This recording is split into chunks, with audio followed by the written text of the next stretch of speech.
Hey, growth group leaders, Pastor Lance here.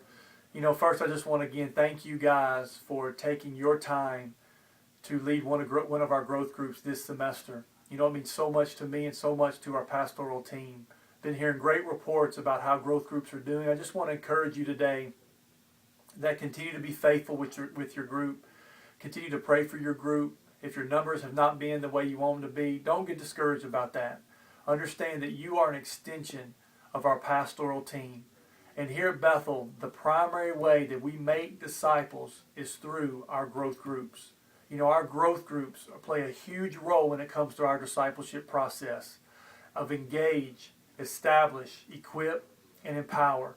Remember, engage. Your group itself is engaging.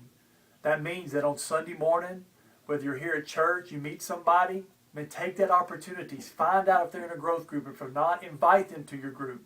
Maybe you're out in the community and you feel like this person, they might not want to come to church on a Sunday morning, but they might attend a growth group.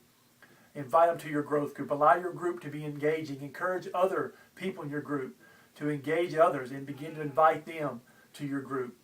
Also, your group plays when it comes to the other part of our discipleship process, when it comes to establish.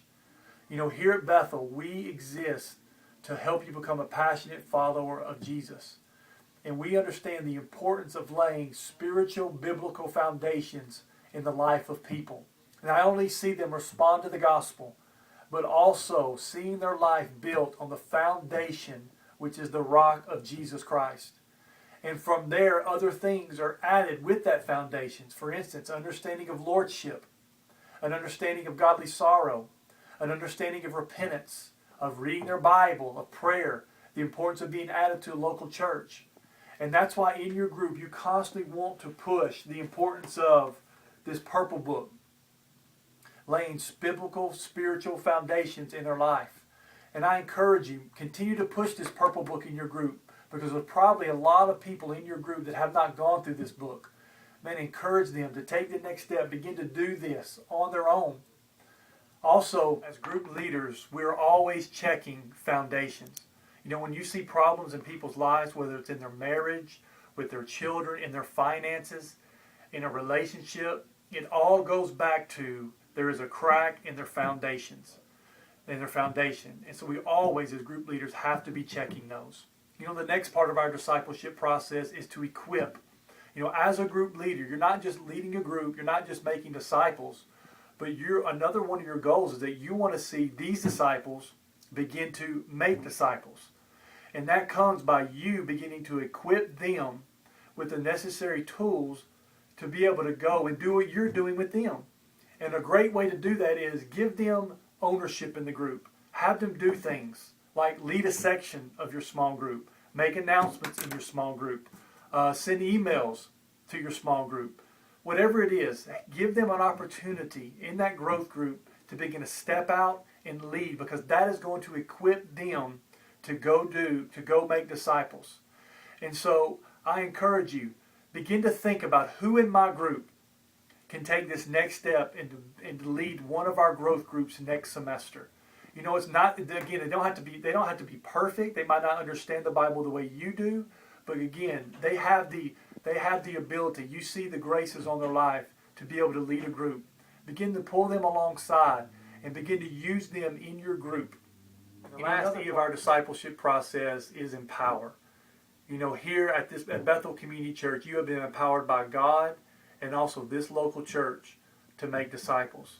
This Sunday, guys, we're beginning a brand new message series entitled The Gospel, where we're going to be preaching about why Jesus came and what he came to do. And we're believing for multitudes to give their life to Christ. Be ready, because we're going to have some altar calls. Be ready to come and pray for people and ready to invite them to your group. Guys, the win here when it comes to our growth groups at Bethel is that you are growing in your faith and that you're ministering to people. And the people that you're ministering to, you're discipling, believing that they're going to go and make disciples and grow in their faith. That is the win when it comes to our growth group. So always remember that, no matter the size of the group, big or small, that you're making disciples that make disciples. Guys, just a couple of announcements before we close out here. First of all, I do want you to know that this Sunday we're also going to be pushing growth groups again, so you could have some new people sign up in your group, so get ready for that. Also coming up is our Easter service, where we're going to have 4 big Easter services on April the 8th, 7:30, 9, 10:30, and noon. Encourage your growth group to attend, hopefully the 7:30 and 9, not the 10:30 service, the 7:30, 9, or noon service. And also, who are they going to invite? Who are you going to invite? Who are they going to invite? Begin to stir them up. Get those cards that we have, those invite cards. Use those. And last, this Friday night is our monthly night of worship.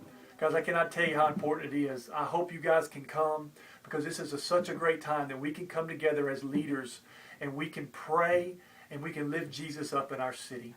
Guys, I love you so much. Thank you so much for what you do. Have a great week and see you on Sunday.